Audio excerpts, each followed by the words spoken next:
স্বাগতম সবাইকে। গত ক্লাসে আমরা ক্লাসিফিকেশন অফ প্রোগ্রামিং ল্যাঙ্গুয়েজ সম্পর্কে জেনেছিলাম। তো সেখানে আমরা দেখেছিলাম যে লো লেভেল প্রোগ্রামিং ল্যাঙ্গুয়েজ এবং high level programming language. Programming language ২ প্রকার। তার মধ্যে লো লেভেল প্রোগ্রামিং ল্যাঙ্গুয়েজ আবার ২ প্রকার ছিল, মেশিন ল্যাঙ্গুয়েজ এবং অ্যাসেম্বলি ল্যাঙ্গুয়েজ। তো আজকে আমরা মেশিন ল্যাঙ্গুয়েজ এবং অ্যাসেম্বলি ল্যাঙ্গুয়েজ কি তা জানার চেষ্টা করব। তো মেশিন ল্যাঙ্গুয়েজ কি সেটা জানার আগে আমাদেরকে যদি জিজ্ঞাসা করা হয় যে একটা মেশিন, আমি এখানে মেশিন বলতে মোবাইল, কম্পিউটার, এনি মেশিন হতে পারে। তো একটা মোবাইল বা কম্পিউটার যেকোনো একটা মেশিনের বেসিক অপারেশন কি? বেসিক অপারেশন হচ্ছে ২ টা। একটা হচ্ছে অন আর একটা হচ্ছে অফ। এটা হচ্ছে অন আর এটা হচ্ছে অফ। তো এটা হচ্ছে মেশিনের বেসিক অপারেশন। তো আমাদেরকে একটা জিনিস মাথায় রাখতে হবে যে প্রত্যেকটা মেশিন হচ্ছে বাইনারি সিস্টেমে অপারেটেড হয় আরকি মেশিনে। তো মেশিনের ক্ষেত্রে 0 দ্বারা হচ্ছে অফ বুঝায় এবং 1 দ্বারা হচ্ছে অন বোঝায়। তার মানে মেশিনকে কন্ট্রোল করার জন্য বাইনারি সিস্টেম তথা 0 এবং 1 এর মাধ্যমে যে কোড করা হয় তাকে মেশিন ল্যাঙ্গুয়েজ বলে। অর্থাৎ মেশিন ল্যাঙ্গুয়েজ দ্বারা আমরা মেশিনকে কন্ট্রোল করতে পারি। এটা হচ্ছে 0 এবং 1। আর এই মেশিনকে কন্ট্রোল করা হয় বাইনারি সিস্টেম দ্বারা। বাইনারি সিস্টেমটা কি? 0 এবং 1। অর্থাৎ মেশিনকে কন্ট্রোল করার জন্য বাইনারি সিস্টেম তথা 0 এবং 1 এর মাধ্যমে যে কোড করা হয় তাকে মেশিন ল্যাঙ্গুয়েজ বলে। তো এখানে যদি আমরা একটা উদাহরণ দেই যে ধরেন 0 1 1 0 1। তো এটার মানে কি? প্রথমে দেখবে যে মেশিন জাস্ট সিম্পল ইনস্ট্রাকশন পড়তে পারে। কারণ আমরা গত ভিডিওতে বলেছিলাম যে মেশিনের ভিতরে যে হার্ডওয়্যার থাকে তারা লো লেভেল প্রোগ্রামিং ল্যাঙ্গুয়েজ ছাড়া বুঝে না। হ্যাঁ, আর এন্ড ইউজার হচ্ছে হাই লেভেল প্রোগ্রামিং ল্যাঙ্গুয়েজ বুঝে। তো মেশিন যেহেতু লো লেভেল ইনস্ট্রাকশনকে কাজে লাগাতে পারে, অর্থাৎ বুঝতে পারে। তো সে দেখবে যে এখানে 0 আছে, তার মানে এখন তাকে অফ হইতে হবে। এরপর আছে অন, তার মানে এখন তাকে আবার অন হইতে হবে। এরপর 1, তার মানে তাকে অনই থাকতে হবে। এরপর 0, তার মানে এবার তাকে অফ হইতে হবে। এরপর 1, তার মানে এখন তাকে আবার অন হইতে হবে। তো এইভাবে হচ্ছে একটা মেশিন, প্রত্যেকটা মেশিনের যে কয়টা সার্কিট আছে, যে কয়টা হার্ডওয়্যার আছে, প্রত্যেকটা জিনিস এভাবে হচ্ছে তাদের মধ্যে সিগন্যাল প্রসেস করে অন অফ হওয়ার মাধ্যমে। অর্থাৎ 0 থাকলে অফ, 1 থাকলে 1 অন। এভাবে হচ্ছে তারা তাদের বেসিক অপারেশন সম্পূর্ণ করে। আচ্ছা, এখানে একটা জিনিস অবজেক্টিভে আসে যে মেশিন ল্যাঙ্গুয়েজকে 0 ক্যাটাগরির প্রোগ্রামিং ল্যাঙ্গুয়েজ বলা হয়। এটা অবজেক্টিভের জন্য গুরুত্বপূর্ণ যে মেশিন ল্যাঙ্গুয়েজকে 0 ক্যাটাগরির প্রোগ্রামিং ল্যাঙ্গুয়েজ বলা হয়। তো এরপরে একটা জিনিস দেখি, যেমন আমরা যদি 120, হ্যাঁ, 120 সংখ্যাটাকে যদি মেশিন ল্যাঙ্গুয়েজের মধ্যে রিপ্রেজেন্ট করতে চাই, 1111 000, যেটা হচ্ছে 120 এর বাইনারি ট্রান্সফরমেশন। আমরা অধ্যায় 3 এ আমরা পড়েছিলাম। তো 120 এইভাবে আমরা মেশিনে যখন 120 ইনপুট করব, মেশিন সেটাকে লো লেভেল ট্রান্সলেট করে এইটা হচ্ছে ইনপুট নিবে। তো মেশিন ল্যাঙ্গুয়েজের কিছু ডিসঅ্যাডভান্টেজ আছে। যে মেশিন ল্যাঙ্গুয়েজের ডিসঅ্যাডভান্টেজগুলো কি? যেখানে হচ্ছে বিট ট্র্যাক করা যায় না। মানে কি? দেখেন, এই যে একটা ইনস্ট্রাকশন বা একটা কোড দেওয়া হয়েছে। একটা কোড হচ্ছে একটা ইনস্ট্রাকশন মেশিনের জন্য। ঠিক আছে? এই যে একটা ইনস্ট্রাকশন দেওয়া হয়েছে যে তুমি ফার্স্টে অফ হবা, এরপর অন থাকবা, আবার অফ হবা, এরপর অন থাকবা। এই যে একটা ইনস্ট্রাকশন দেওয়া হয়েছে। এই ইনস্ট্রাকশনের প্রত্যেকটা এই যে 0 1 1 এগুলো প্রত্যেকটাকে একটা বলা হয় বিট। আমরা অধ্যায় 3 এ পড়েছিলাম বিট এবং বাইট সম্পর্কে। প্রত্যেকটাকে বলা হয় একটা বিট। তো এই বিটকে ট্র্যাক করা যায় না। আমার যদি ধরেন এই 3 নাম্বার বিটে, হ্যাঁ, আমার একটু মডিফাই করতে হবে। তো এইখানে 3 নাম্বার বিট কোনটা? এইখান থেকে শুরু করবো আমি 3 নাম্বার বিট, নাকি এইখান থেকে শুরু করবো আমি 3 নাম্বার বিট? এটা আসলে বোঝা যায় না, ট্র্যাক করা যায় না। তো এইটা হচ্ছে 3 নাম্বার বিট আমাকে হচ্ছে 1 2 3 এভাবে হিসাব করে আমাকে বারবার যেতে হবে শুরু থেকে। এইজন্য এখানে হচ্ছে বিট ট্র্যাক করা খুবই কঠিন। 2 নম্বর হচ্ছে এরর ট্র্যাক করা যায় না। আমার যদি বলা হয় যে এখানে আমার একটা অপারেশন ভুল আছে, যেমন এখানে 0 এখানে 0 অফ না হয়ে এখানে হচ্ছে অন হবে। এই যে এখানে একটা এরর হইছে, এটা হচ্ছে এরর ট্র্যাক করা যায় না। আমাকে যদি এখানে মানে অপশন দেওয়া হতো, যে নাম্বার দেওয়া হতো যেমন 120 এর এখানে 1 একটা নাম্বার, 2 একটা নাম্বার, হ্যাঁ, 0 আরেকটা আলাদা নাম্বার। এখানে আমি ইজিলি ট্র্যাক করতে পারলাম যে 0 নাম্বারটা আমার এখানে প্রবলেম হয়েছে। কিন্তু এইখানে আসলে 1 1 1 1 মানে এখানে কোন 1 এ প্রবলেম হয়েছে আমি তো বলতে পারবো না যে 1 এ আমার এরর হয়েছে। হ্যাঁ? তো এই যে এরর ট্র্যাক করা যায় না। তারপর হচ্ছে ডিভাইস ডিপেন্ডেন্সি। যখন মেশিন ল্যাঙ্গুয়েজ আবিষ্কার করা হয়েছিল অনেক বছর আগে, তখন এটা ডিভাইস ডিপেন্ডেন্সি ছিল। অর্থাৎ যে ডিভাইসের জন্য প্রোগ্রাম তৈরি করা হয় সে ডিভাইস ব্যতীত অন্য ডিভাইসে সেই প্রোগ্রাম রান করে না। এটা হচ্ছে সিম্পল কথা। ঠিক আছে? এই যে একটা ডিভাইস ডিপেন্ডেন্সি আছে, এরর ট্র্যাক করা যায় না, একে মডিফাই করা যায় না, বিট ট্র্যাক করা যায় না, একে ফিক্স করা যায় না। এই যে ডিসঅ্যাডভান্টেজগুলো করার কারণে মেশিন ল্যাঙ্গুয়েজকে মডিফাই করা হয়। মেশিন ল্যাঙ্গুয়েজকে মডিফাই করার পর অ্যাসেম্বলি ল্যাঙ্গুয়েজ বানানো হয়। তো এরকম আমরা তো বুঝি তাহলে অ্যাসেম্বলি ল্যাঙ্গুয়েজ জিনিসটা কি আসলে? তো সংক্ষেপ ভাষায় অ্যাসেম্বলি ল্যাঙ্গুয়েজ হচ্ছে এ ক্যাটাগরির ল্যাঙ্গুয়েজ। ঠিক আছে? এটা অবজেক্টিভের জন্য ইম্পর্টেন্ট। তো অ্যাসেম্বলি ল্যাঙ্গুয়েজে নেমোনিক ফর্মে কোড করা হয়। নেমোনিক, এই যে আমি এখানে বানানটা লিখেছি, আমরা উচ্চারণটা আমি পাশে লিখে দিয়েছি যে নেমোনিক ফর্মে কোড করা হয়। নেমোনিক ফর্ম মানে কি? যেমন যেমন আমি তোমাদের একটা জিনিস বলি। আমরা যদি মেশিন ল্যাঙ্গুয়েজে ২ টা সংখ্যা যোগ করতে বলা হতো, যেমন ১২০ প্লাস ১২০, এটাকে আমরা যোগ করবো। হ্যাঁ, অ্যান্সার হবে ২৪০, তাই তো?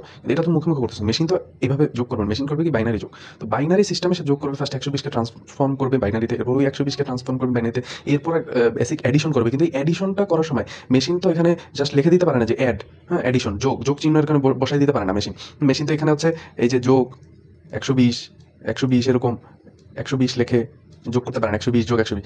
যোগ করার জন্য মেশিন হচ্ছে আরেকটা বাইনারি সিস্টেম ইউজ করে মেশিন ল্যাঙ্গুয়েজ কি, যেমন এটা আবার প্রসেসর টু প্রসেসর ভ্যারি করে। যেমন ইন্টেলের যেসব পুরোনো যুগে মেশিন ল্যাঙ্গুয়েজ, অ্যাসেম্বলি ল্যাঙ্গুয়েজ কোনোটাই এখন আর নতুন যুগে ব্যবহার করা হয় না, কারণ এগুলো অনেক পুরনো ক্যাটাগরির হচ্ছে কোড। তো অনেক আগে যখন অ্যাসেম্বলি ল্যাঙ্গুয়েজ ব্যবহার করা হতো, হ্যাঁ মেশিন ল্যাঙ্গুয়েজ যখন ব্যবহার করা হতো, তখন অ্যাডিশনের জন্য একটা বাইনারি নাম্বার বা একটা বাইনারি কোড অ্যাডিশনের জন্য হচ্ছে সেট করে দিয়েছিল ইন্টেল প্রসেসর। ঠিক আছে, এটা প্রসেসর টু প্রসেসর ভ্যারি করে। যেমন এই কোডটা হচ্ছে অ্যাডিশন বোঝায়, ঠিক আছে, তার মানে 120 প্লাসের বদলে আমাকে এই কোডটা রান হবে মেশিনে, তারপর আবার 120, এইভাবে হচ্ছে মেশিন ল্যাঙ্গুয়েজ যোগ করতো। তো অ্যাসেম্বলি ল্যাঙ্গুয়েজে নেমোনিক ফর্মে কোড করা হয়, মানে কি এখানে অ্যাড সাবট্র্যাক্ট মানে অ্যাডিশনের সংক্ষিপ্ত ফর্ম অ্যাড, সাবট্র্যাক্ট মানে বিয়োগের হচ্ছে সংক্ষিপ্ত ফর্ম সাব, তারপর হচ্ছে মুভ মানে মুভ করা, মুভিংয়ের সংক্ষিপ্ত ফর্ম মুভ, এমওভি, এই ধরনের সিম্বল ইউজ করা হয়। তো এখানে মেশিন অ্যাসেম্বলি ল্যাঙ্গুয়েজ কী করতো, অ্যাসেম্বলি ল্যাঙ্গুয়েজ সুন্দর মতো 120 লিখতো, এরপর হচ্ছে অ্যাড অপারেশন চালাইতো।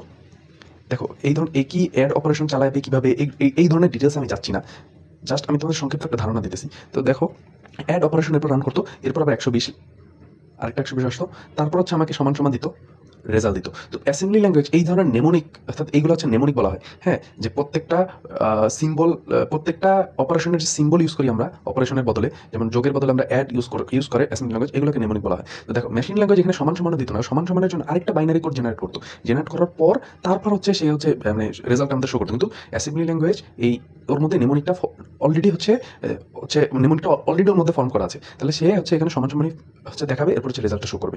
তো এই হচ্ছে মেশিন ল্যাঙ্গুয়েজ এবং অ্যাসেম্বলি ল্যাঙ্গুয়েজের সংক্ষিপ্ত ধারণা। এখানে একটা উপকার হয়েছে, যেহেতু নেমোনিক ফর্ম ইউজ করে, তো এখানে বিট ট্র্যাক করা যায়, এররও ফিক্স করা যায়। ঠিক আছে, বিটও ট্র্যাক করা যায়, এররও ফিক্স করা যায়। কিন্তু একটা প্রবলেম থেকে যায়, সেটা হচ্ছে স্টিল হ্যাজ ডিভাইস ডিপেন্ডেন্সি, মানে এখনও অ্যাসেম্বলি ল্যাঙ্গুয়েজ এক ডিভাইসের জন্য কোনো একটা প্রোগ্রাম তৈরি করা হলে সেটা অন্য ডিভাইসে ব্যবহার করা যাইতো না, স্টিল হ্যাজ ডিভাইস ডিপেন্ডেন্সি। এই জন্য অ্যাসেম্বলি ল্যাঙ্গুয়েজকে আরও মডিফাই করা হয়, সামনে দেখবো। কিন্তু তার আগে আমাদেরকে একটা জিনিস দেখতে হবে, সেটা হচ্ছে এইটা প্রায় সময় হচ্ছে এক্সামে আসে, যে মেশিন ল্যাঙ্গুয়েজ এবং অ্যাসেম্বলি ল্যাঙ্গুয়েজের পার্থক্য ব্যাখ্যা করো। এটা হচ্ছে হয় খ নাম্বারে দেয়, নয়তো হচ্ছে গ নাম্বারে দেয় 3 মার্কের জন্য। তো এটা আসলে তোমাদের জন্য আমি সংক্ষিপ্তভাবে লিখে দিয়েছি, সংক্ষিপ্তভাবে। তো তোমরা হচ্ছে এটা দেখে হচ্ছে লিখবা, আমি তোমাদের একটু পড়াই দিচ্ছি। এটা হচ্ছে আমি একটু জুম করি, তাহলে তোমাদের জন্য পড়তে সুবিধা হবে। দেখো বিষয় বলতে এখানে পার্থক্যের যে মানে টাইটেল, পার্থক্য কী কী বিষয় নিয়ে পার্থক্য করা হচ্ছে সে বিষয়, যেমন ভাষার ধরন। মেশিন ল্যাঙ্গুয়েজকে আমি আগেই বলেছি বাইনারি সিস্টেম দিয়ে করা হয়, হ্যাঁ শুধুমাত্র 0 ও 1 বাইনারি দিয়ে লেখা হয়। আর অ্যাসেম্বলি ল্যাঙ্গুয়েজ হচ্ছে নেমোনিক ফর্ম ইউজ করা হয়, ছোটো ছোটো শব্দ বা সংকেত নেমোনিক দিয়ে লেখা হয়।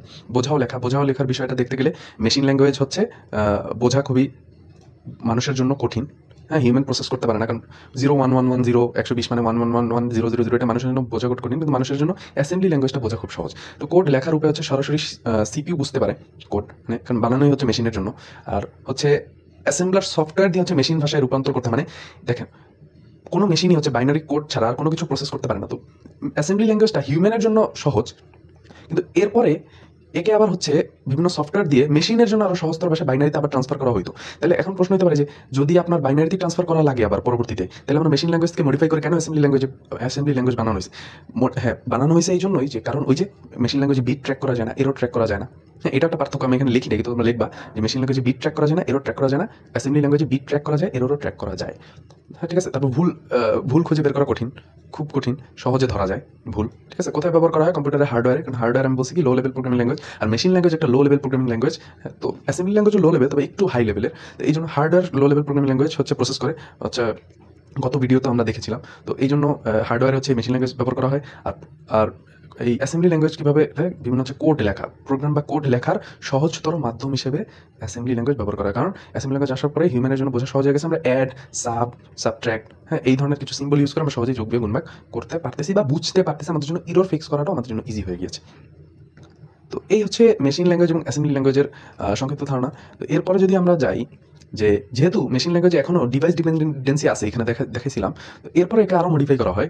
হ্যাঁ মডিফাই করার পর একে একটা বেসিক কম্বাইন্ড প্রোগ্রামিং ল্যাঙ্গুয়েজে রূপান্তর করা হয়, অর্থাৎ বিসিপিএল। অনেক এইটা তোমাদের এমসিকিউর জন্য অনেক ইম্পর্টেন্ট, যে এমসিকিউতে অনেক সময় দেয় যে বিসিপিএল এর ফুল ফর্ম কি, এটা এমসিকিউতে দিবে, 4টা অপশন থাকবে। তো সঠিক উত্তর হচ্ছে বেসিক কম্বাইন্ড প্রোগ্রামিং ল্যাঙ্গুয়েজ। এটা হচ্ছে বি ক্যাটাগরি প্রোগ্রামিং ল্যাঙ্গুয়েজ। এটাকে যখন মডিফাই করলো তখন দেখলো যে এর মধ্যে অনেক বাগ আছে। বাগ বলতে একটা জিনিস মনে রাখবা, যে প্রোগ্রামিং এর ভাষায় ইররকে ইরর বলে না, বাগ বলা হয়। আমি আগের স্লাইডগুলোতে হয়তো বা ইরর বলেছি, কিন্তু এটা হচ্ছে মানে ইররও ঠিক আছে, ইরর হচ্ছে আমাদের ভাষায়, কিন্তু প্রোগ্রামিং এর ভাষায় হ্যাঁ ইররকে বাগ বলা হয়। এই জন্য বাগস আর ইরর লেখা হচ্ছে। আর ইরর যে ফিক্স করা হয় একে হচ্ছে ডিবাগ করা বলা হয়। মানে হচ্ছে ডিবাগিং, মানে এটা অনেক সময় আসে যে ডিবাগিং কাকে বলে, ইরর ফিক্স করাকে ডিবাগিং বলে, হ্যাঁ ইরর হওয়াকে বাগ বলে, আর সেই ইরর ফিক্স করাকে ডিবাগিং বলে। তো এরপর এই যেহেতু বিসিপিএল অনেক বাগ ছিল, সেহেতু একে আরও একটু মডিফাই করা হচ্ছে ডেনিস রিচি, একজন সায়েন্টিস্ট, যে হচ্ছে কম্বাইন্ড প্রোগ্রামিং ল্যাঙ্গুয়েজ অর্থাৎ সিপিএল এর ইন্ট্রোডিউস করে, যেটা হচ্ছে সি ক্যাটাগরির একটি প্রোগ্রামিং ল্যাঙ্গুয়েজ। তো এই সি, এখন যে আমরা সি প্রোগ্রামিং বলি না, এই সি প্রোগ্রামিং এই কম্বাইন্ড প্রোগ্রামিং ল্যাঙ্গুয়েজেরই একটি নতুন রূপ। হ্যাঁ, তো তোমাদের মনে যদি প্রশ্ন আসতো যে সি প্রোগ্রামিংকে সি প্রোগ্রামিং কেন বলা হয়, এ বি কেন বলা হয় না, এ প্রোগ্রামিং কেন বলা হয় না, তো আশা করি তোমরা এর উত্তর পেয়েছো, যে মডিফাই করতে করতে zero category, A category, B category, এরপর একটা মডিফাই করে সি ক্যাটাগরি, আর সি ক্যাটাগরির হচ্ছে ফাইনাল রূপ হচ্ছে সি প্রোগ্রামিং। তো এই সি প্রোগ্রামিং হচ্ছে world's first high level structured programming language. তো নেক্সট ক্লাসে আমরা হচ্ছে হাই লেভেল প্রোগ্রামিং ল্যাঙ্গুয়েজের দুইটা হচ্ছে রূপ ছিল, একটা হচ্ছে স্ট্রাকচার্ড প্রোগ্রামিং ল্যাঙ্গুয়েজ, একটা হচ্ছে অবজেক্ট ওরিয়েন্টেড প্রোগ্রামিং ল্যাঙ্গুয়েজ। সেইটা আমরা জানবো নেক্সট ক্লাসে। তো আশা করি তোমরা আজকের আলোচনাটা বুঝতে পারছো যে মেশিন ল্যাঙ্গুয়েজ কি, যে বাইনারি সিস্টেমের মাধ্যমে কোড করা হয় মেশিনকে কন্ট্রোল করার জন্য। এখানে অনেক সমস্যা ছিল, বিট ট্র্যাক করা যায় না, এরর ট্র্যাক করা যায় না, রিভাইস ডিপেন্ডেন্সি ছিল। এরপরে মডিফাই করা হয়েছে অ্যাসেম্বলি ল্যাঙ্গুয়েজ আসছে। হিউম্যানের জন্য বোঝা অনেক সহজ হয়েছে, কারণ এরা সিম্বল ইউজ করে, নাম্বার বাইনারি নাম্বার ইউজ করে না, যেমন এডিশন, মানে এখানে অ্যাডি বোঝায়, হ্যাঁ 0001 দ্বারা হচ্ছে এডিশন বুঝাইতে হয় না মেশিনের জন্য। কিন্তু এরপর আবার মেশিনকে প্রসেস করার জন্য আবার বাইনারিতে শিফট করা হয়, কিন্তু হিউম্যানকে আগে বুঝায় নেওয়া হয়। তারপরে এখানে ডিভাইস ডিপেন্ডেন্সি ছিল, এটা দূর করার জন্য হচ্ছে বেসিক কম্বাইন্ড প্রোগ্রামিং ল্যাঙ্গুয়েজকে মডিফাই করা হয়। এরপর কিন্তু এতে অনেক বাগ ছিল বা ইরর হইতো, এই জন্য একে আরও মডিফাই করে ডেনিস রিচি, যে হচ্ছে কম্বাইন্ড প্রোগ্রামিং ল্যাঙ্গুয়েজ করে, সেটাই আজকাল সি প্রোগ্রামিং এর রূপ। তো আজকের আলোচনা এখানে, নেক্সট ক্লাসে আমরা হচ্ছে স্ট্রাকচার্ড প্রোগ্রামিং ল্যাঙ্গুয়েজ এবং অবজেক্ট ওরিয়েন্টেড প্রোগ্রামিং ল্যাঙ্গুয়েজ সম্পর্কে বিস্তারিত জানবো। তো আশা করি তোমরা আজকের আলোচনাটা বুঝতে পারছো। সবাইকে ধন্যবাদ, পরবর্তী ক্লাসে দেখা হচ্ছে।